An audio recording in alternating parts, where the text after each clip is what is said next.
तर दुसरीकडे मुख्यमंत्री फडणवीस आज गडचिरोलीच्या दौऱ्यावर आहेत आणि मुख्यमंत्री गडचिरोलीमध्ये जवानांसोबत नववर्ष साजरं करणार असल्याचं कळत आहे। C60 जवानांचा मुख्यमंत्र्यांकडून इथे सत्कार सुद्धा होणार आहे। अहेरी ते गर्देवाडा एसटी बस सेवा सुरू होणार असल्याची माहिती यावेळी देण्यात आलेली आहे आणि त्याचाच शुभारंभ सुद्धा मुख्यमंत्री देवेंद्र फडणवीस करणार आहेत।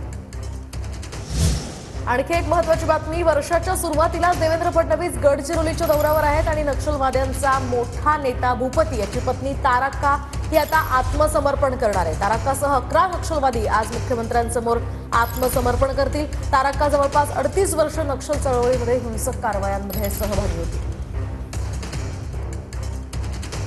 तर आपण ही दोन महत्त्वाची दृश्य पाहतोय। गडचिरोली दौऱ्यावर आज मुख्यमंत्री आहे आणि त्या पार्श्वभूमीवर विविध विकास कामे या ठिकाणी होणार आहेत। बस स्थानकाचं उद्घाटन शुभारंभ खरं तर आज मुख्यमंत्र्यांच्या हस्ते तिथे होतोय, तर दुसरीकडे त्या ठिकाणी नक्षलवादी सुद्धा आत्मसमर्पण करणार आहेत।